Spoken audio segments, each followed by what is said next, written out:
आप तो हमेशा से एक मस्त मौला राजा थे, आप हमेशा से एक ऐसे इंसान हो स्टेबल, आप बहुत ऊंचे पद पर प्राप्त हो हमेशा से, लेकिन लोग इस चीज को अंडरस्टैंड नहीं कर पाएंगे। इसको समझना उनकी दिमाग के बस की बात नहीं है, बहुत ज्यादा उन्हें हायर पे जाना पड़ेगा। ये नहीं हो पा रहा है, तभी आपको ऐसा फील होता है कि आप बहुत ज्यादा अकेलापन फील कर रहे हो। Hello everyone, divine total sir में आप सभी का स्वागत करती हूँ। मैं हूं निधि। कैसे हैं आप? आई होप आप सभी स्वस्थ होंगे, सुखी होंगे और सुरक्षित होंगे। आज की जो रीडिंग है वो कलेक्टिव जनरल रीडिंग है, टाइमलेस रीडिंग है। टॉपिक आपके पर्सन की करंट फीलिंग्स आपको लेकर के क्या है। स्पेशली आज एक सवाल का जवाब जरूर खोजने की कोशिश करेंगे यहाँ पर आज की रीडिंग में, कि आपका प्यार मतलब या आप प्यार में हैं तो आपको ऐसा क्यों लगता है कि यार मैं सफर कर रहा हूँ या मैं सफर कर रही हूँ, मैं सब कुछ देने के बाद भी आपको वो सेटिस्फैक्शन फील नहीं हो रहा है। तो ऐसा कुछ भी आपको फील हो रहा है तो आज इसका जवाब यहाँ से देखेंगे कि क्या रीजन है कि आप सफर करते हुए फील करते हो अपने आप को। ठीक है, चलो angels universe and divine please guide करिए और बताएं कि जो मेरे व्यूअर्स हैं वो उनको इतना पेन क्यों मिलता है प्यार में, उनको इतना पेन क्यों मिल रहा है इस सिचुएशन में। ठीक है, चलो कार्ड्स निकाल देते। सबसे पहला कार्ड यहाँ पर आ गया हाई प्रीस्टेस का, 10 of Wands, 4 of Swords, 9 of Swords। देखिए कार्ड्स भी कैसे आ रहे हैं, आप क्यों सफर कर रहे हो। 5 of Swords, just see all the cards, 8 of Wands and Knight of Wands, the Moon, the Sun and यहाँ पर है किंग ऑफ सॉर्ड्स का कार्ड। ओके, तो सबसे पहले अगर हम राशियों की बात कर लेते हैं आपकी सॉरी, तो जो राशियां हैं वो है एरीज, लियो, सैजिटेरियस, लिब्रा, एक्वेरियस, जेमिनी। ये ज्यादातर यहाँ पर दिखाई दे रहे हैं। ओके, पेनफुल सिचुएशन ज्यादा है यहाँ पर। किंग ऑफ कॉइन्स है, 5 ऑफ वॉन्ड्स है और किंग ऑफ वॉन्ड्स का कार्ड यहाँ पर है। देखा जाए तो क्या रीजन है, मतलब ऐसा नहीं है। देखो यहाँ पे देखिए, you are very much like very stable person. आप प्यार में क्या, आप जीवन में बहुत स्टेबल पर्सन है। आप स्टेबिलिटी को पसंद करने वाले पर्सन है। आपने कभी ऐसा नहीं फील किया कि आप किसी के साथ फेक टाइम पर पास करेंगे और उसका दिल दुखा के चल देंगे। आपको आता ही नहीं है ये करना।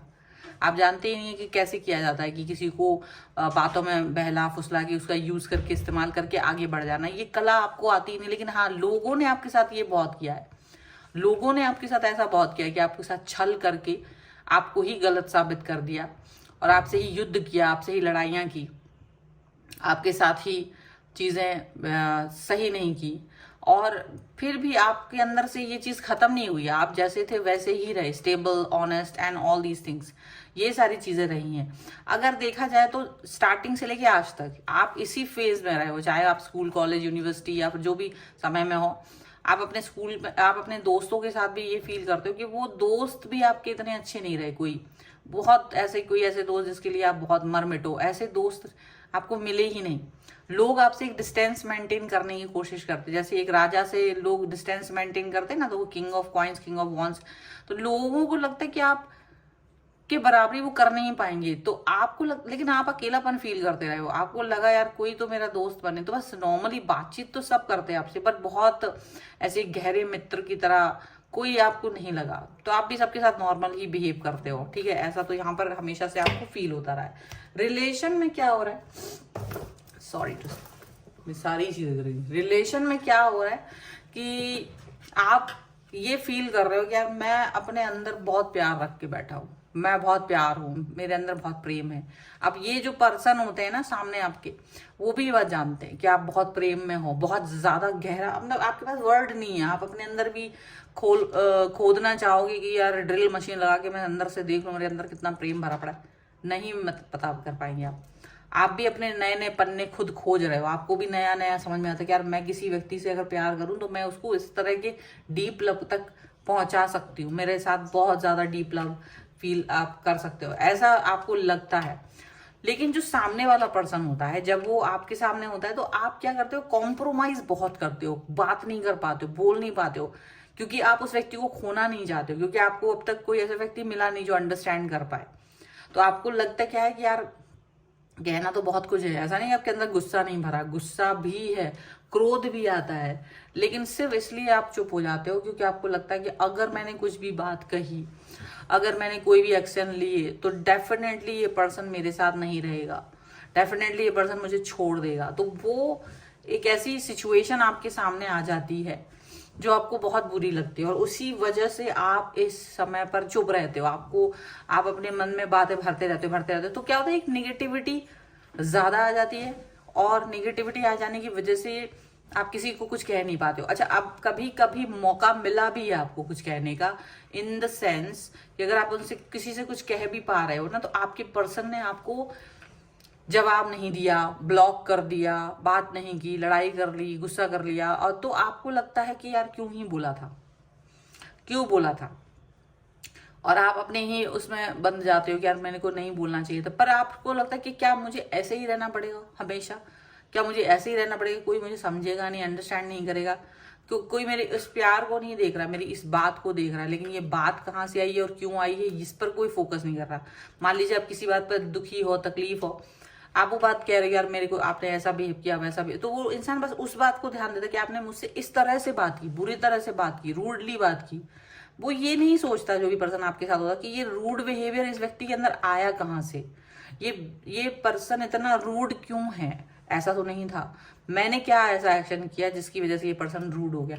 आप चाहते कि वो इस चीज को अंडरस्टैंड करे, लेकिन ये पर्सन क्या करते, ये अंडरस्टैंड नहीं करते हैं, और आप क्या होता है, आप फिर अब आप और आपको छोड़ के भाग जाते हैं, ब्लॉक कर देते हैं, या फिर अच्छे से बात नहीं करते, आपको महीनों परेशान करते, सताते हैं। आप उस समय कैसी स्टेट पे चले जाते हो, आप बहुत ओवर थिंकर हो जाते हो, निगेटिव हो जाते हो, आपका काम पर फोकस नहीं रहता, जो भी आप काम कर रहे होते हो उसमें आपका मन नहीं लगता है।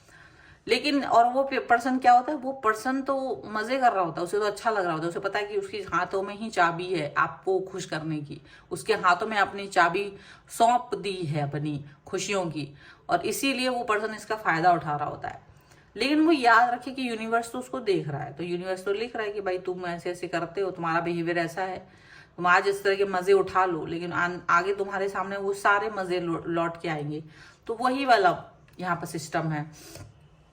अब आपको हमेशा यही फील होता है कि ऐसा आपके साथ में ऐसा क्यों होता है, आप अपने दूसरे कामों के लेवल पे इस चीज को फील करते हो कि आपको हर जगह तो फेलियर मिला ही है, आप अपने काम में भी ज्यादा सेटिस्फेक्शन नहीं फील कर पाते हो, लेकिन आपको ऐसा फील होता रहता है कि हाँ मुझे शायद इस सिचुएशन को अंडरस्टैंड करने की ज़रूरत है, मुझे शायद इस बात को समझने की ज़रूरत है कि मैं इस सिचुएशन से बाहर कैसे निकलूं, मुझे कैसे इस चीज़ से बाहर आना चाहिए, ये चीज़ आप फील करते हैं, तो ये चीज़ पर आप वर्क करना चाहते हो ऑल द टाइम। लेकिन ये चीज़ पर वर्क कर पाना आपके लिए थोड़ा सा मुश्किल हो जाता है। फिर भी आप चीज़ों को नॉर्मलाइज करके, बातों को नॉर्मल करके आप सोचते हो चलो छोड़ो पुरानी बातें, तो आप वो पीछे बातें छोड़ते जाते हो और आगे की तरफ बढ़ने की कोशिश, चलो ठीक है पॉजिटिव, चलो छोड़ो पुरानी बात, छोड़ो कोई बात नहीं, इसने ऐसे मुझसे बात कर ली, कोई बात नहीं, चलो नया स्टार्ट करते, न्यू बिगनिंग, अच्छी चीजों के साथ शुरू करते हैं। तो ऑलवेज आप पॉजिटिव रहते हो, क्योंकि आपको लगता है लोग आपको अंडरस्टैंड नहीं कर पाएंगे, तो आप नेगेटिविटी को छोड़ करके पॉजिटिविटी की तलाश में रहते हो, पॉजिटिविटी के साथ आप आगे बढ़ते हो और हमेशा खुश रहने की कोशिश करते हो, क्योंकि आपको लगता है कि कोई इस एनर्जी को अंडरस्टैंड नहीं कर पाएगा। द थिंग इज दैट कि लोग आपके जैसे हैं ही नहीं, वो बहुत चीप है, लोग चीप हैं आपके आसपास के, वो बहुत सस्ते हैं, उनके विचार बहुत सस्ते हैं, आपको समझने के लिए उनके जो विचार हुआ है, जो आप हायर लेवल पे हो ना, जो आप कंप्लेन करते हो यूनिवर्स से कि यार मेरी लाइफ में कोई भी ऐसा व्यक्ति क्यों नहीं है जो मुझे अंडरस्टैंड कर पाए, वो उसका रीजन सिर्फ ये है कि आपको समझने की शक्ति हर इंसान के अंदर है नहीं, आप बहुत हायर लेवल पे हो, और जो लोग आपके साथ हैं वो बहुत सस्ते प्लेजर के साथ रहते हैं, वो किसी को भी छोटी सी चीज के लिए इस्तेमाल करके छोड़ सकते हैं। बस आपके अंदर ये क्वालिटी नहीं है, होगी भी नहीं, और आप कर भी नहीं पाओ, क्योंकि आप इस क्वालिटी को लेकर के कभी पैदा ही नहीं हुए, आप बॉर्न ही नहीं हुए इसके साथ में। तो आपकी जो एनर्जी है वो पॉजिटिव है, आप बचपन से ही पॉजिटिव हो। आप अगर देखेंगे तो आप अपने अंदर पाएंगे कि आप हमेशा यूनिटी में बिलीव करते थे, आपको लगता था जितने आपके मतलब बचपन से अगर आप आपको देखेंगे तो आपको लगेगा कि यार मेरे सारे जो मित्र हैं वो खुश रहें, रिश्तेदार हैं वो खुश रहें, आज भी आपका यही है कि मेरे सारे लोग खुश रहें, बस खुश रहें। आप किसी का बुरा नहीं चाहते हो कि यार ये फेल हो जाए या यहाँ से गिर पड़े, इसका डाउनफॉल आ जाए, नहीं, ये आपके अंदर का है ही नहीं।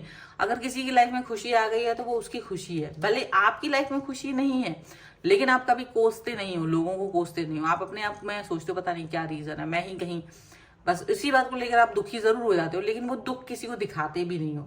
वो दुख दिखाने के लिए आपको लगता है कोई किस लायक ही नहीं है कि मैं किसको दुख दिखाऊं, कोई इस लायक ही नहीं है कि जो अंडरस्टैंड कर पाए मेरे दुख को। तो ये चीज यहाँ पर लगता है कि भाई आपको समझ आनी चाहिए, आपकी अंडरस्टैंडिंग इतनी जबरदस्त है, लेकिन लोगों की अंडरस्टैंडिंग बहुत ब्लर है, आप इसीलिए नहीं समझ पाते हो कि लोग क्या कर रहे हैं। लेकिन आप बहुत आगे, मतलब देखो, आपको लगता होगा कि आप अकेले हो, जैसे सूर्य है आसमान में चमक रहा है तो उसके आसपास जाने की हिम्मत नहीं कर पाता कोई, पर वो सबके जीवन के आधार है, सूर्य ना हो तो आधार, जीवन खत्म हो जाएगा। तो ऐसे ही आप है अपनी लाइफ में, आप पॉजिटिव हैं, आप अकेले दिखते होंगे, आपको अपने आप में लगता हो कि आप अकेले हैं, पर यूनिवर्स ने आपको यहाँ भेजा ही इसलिए कि तब आप लाइट स्प्रेड करें लोगों के बीच में, आप लोगों की सोच विचार को, जो छोटी मानसिकता है उसको बदलने की कोशिश करें। कहीं ना कहीं आप उस छोटी मानसिकता को उससे बाहर, उससे बाहर निकालने की कोशिश करें। वो जो बॉक्स में रह रहे ना, अपनी तीक्ष्ण बुद्धि से, अपनी अकल से, अपने सोचने विचार करने की शक्ति से, यूनिवर्स को नहीं बल्कि आप अपने आसपास के और आप अपने सभी चीजों को चेंज करने की कोशिश करें। आप विचारधारा, सोसाइटी की विचारधारा को चेंज करने की कोशिश करें, ना कि भाई दब कुछ जाए अपनी छोटी छोटी सोच पे। और कहीं ना कहीं ये चीज हो रही है, अब आप अपने लेवल को केवल अपने तक नहीं रख रहे हो, आप बढ़ रहे हो आगे। आपको लगता है चलो ठीक है, अगर लोग मेरी इस सोच को अंडरस्टैंड नहीं कर रहे तो मुझे आगे बढ़ना चाहिए, मुझे पॉजिटिव रहना चाहिए, मुझे पॉजिटिविटी के साथ आगे बढ़ना चाहिए। तो ये जो आपका सोच विचार है, ये जो आपका सोचने विचारने का जो तरीका है, वो बहुत बहुत हायर लेवल पे है। तो ये तो हर इंसान के अंदर नहीं होगा ना आपको अंडरस्टैंड करने का। That's why you are feeling alone, that's why आप अपने अंदर अकेलापन फील करते हो। लेकिन आपको अकेलापन फील करने की जरूरत नहीं है, यूनिवर्स ने तो आपको बहुत ऊंचे दर्जे का व्यक्ति बनाया है, और आप ऊंचे दर्जे की ऊंचाइयों पे तो इंसान अकेला ही रहता है। लेकिन अकेला रहने का मतलब ये नहीं है कि वो दुखी हुआ, अकेला रहने का मतलब है कि वो जो नीचे लोग हैं ना, जो लोग अंडरस्टैंड नहीं कर रहे, जो लोग आपको प्रॉब्लमेटिक सिचुएशन क्रिएट कर, उनमें से अगर 2-4 लोगों को भी आप अपने बराबर के लेवल पर लेके आ पाए, सोच विचार करने की क्षमता उनकी बढ़ा पाए, तो आपका जीवन सार्थक हो जाएगा। ये बहुत इंपॉर्टेंट है, ये बहुत ज्यादा इंपॉर्टेंट है आपके लिए, ये इस तरह से सोच करना, इस तरह से विचार करना, ठीक है। सो ये बात आपको ध्यान में रखनी चाहिए हमेशा से। आई होप कि ये रीडिंग आपको काफी पसंद आई हो। आज ये सोच विचार की इस रीडिंग को अगर आपको पसंद आ रही है, लाइक जरूर कर दीजिएगा, चैनल सब्सक्राइब कर लीजिएगा। पर्सनल रीडिंग के लिए आप आ सकते हैं, व्हाट्सएप नंबर आपकी स्क्रीन पर है। रीडिंग स्टार्ट होती है 199 रुपीज ऑनवर्ड्स। मिनी रीडिंग से लेके डिटेल रीडिंग तक करवा सकते हैं। अगर आप अपनी कुंडली दिखवाना चाहते हैं किसी भी क्वेश्चन के लिए, आपकी शादी, नौकरी, विदेश यात्रा या जो भी कुछ क्वेश्चन है उसके लिए, तो आप दिखवा सकते हैं। अगर आप अपना वास्तु दिखवाना चाहते हैं, अपने घर का, अपनी फैक्ट्री या फिर दुकान का, कहीं का भी, तो उसके लिए भी आप वास्तु का नक्शा भेज सकते हैं और व्हाट्सएप पर ही मुझसे कनेक्ट हो सकते हैं। इसके लिए भी आप टैरो कार्ड रीडिंग, न्यूमरोलॉजी, किसी भी चीज के लिए आप मुझसे कनेक्ट हो सकते हैं। आप सीखना चाहते हैं टैरो कार्ड रीडिंग या न्यूमरोलॉजी, उसके लिए भी आप मुझे लर्निंग का मैसेज कर सकते हैं। आप मुझे इंस्टाग्राम और मेरे दूसरे चैनल्स पर फॉलो कर सकते हैं, सभी का लिंक आपको डिस्क्रिप्शन बॉक्स में मिल जाएगा। मिलते हैं एक नई रीडिंग के साथ जल्दी, तब तक देखते रहिए divine tarot 777। Thank you for watching, bye.